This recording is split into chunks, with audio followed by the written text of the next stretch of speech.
আসসালামু আলাইকুম viewers, welcome back to my channel. আশা করি সবাই ভালো আছেন। আজকে আরেকটি নতুন রেসিপি নিয়ে হাজির হলাম। আশা করি সবাই ভালো লাগবে, আর ভালো লাগলে অবশ্যই আমার রেসিপিগুলো আপনাদের ফ্রেন্ড সার্কেলের সাথে শেয়ার করতে পারেন। আমি সবসময় চেষ্টা করি একটু সহজ করে রেসিপিগুলো শেয়ার করতে।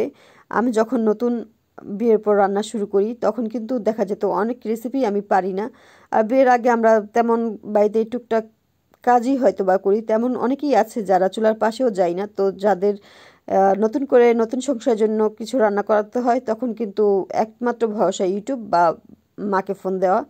তো যারা আমার মতো একটু ইউটিউব ঘাটেন বা ফেসবুক থেকে একটু রেসিপি দেখতে চান, তাদের জন্য আমি চেষ্টা করি সবসময় একটু সহজ করে রেসিপিগুলো শেয়ার করতে।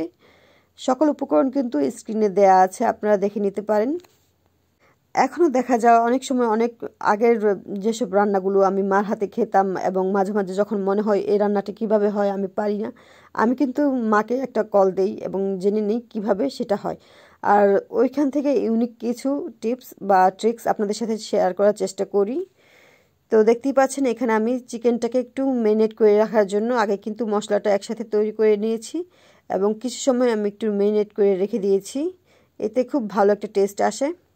চুলা একটি পাত্র বসিয়ে দিয়েছি, পরিমাণ মতো তেল দিয়ে দিয়েছি, আস্ত গরম মশলাগুলো আমি দিয়ে দিয়েছি, কিছু পেঁয়াজ কুচি দিয়ে দিয়েছি, একটু হালকা ভেজে নেব। আজকে আপনাদের সাথে যে রেসিপিটি শেয়ার করছি সেটি হলো শাহি চিকেন কোরমা। এই কোরমাটা এক একজন এক একভাবে ট্রাই করেন, সেটা যা যা ওয়েতে করা যায় কোনো সমস্যাই নেই। তবে আমি একটু সহজ করে করার চেষ্টা করেছি যেন আপনারা যারা একটু নতুন ট্রাই করবেন তাদের জন্য ইজি হয়। তো এই পর্যায়ে আমি খুব লো আঁচে দিয়ে একটু ভালোভাবে কষিয়ে নিব মশলাটা, যেহেতু টক দই দেওয়া আছে নিচে কিন্তু লেগে যাওয়ার একটা সম্ভাবনা আছে, সেজন্য সাবধানে আমি একটু কষিয়ে নেওয়ার চেষ্টা করব।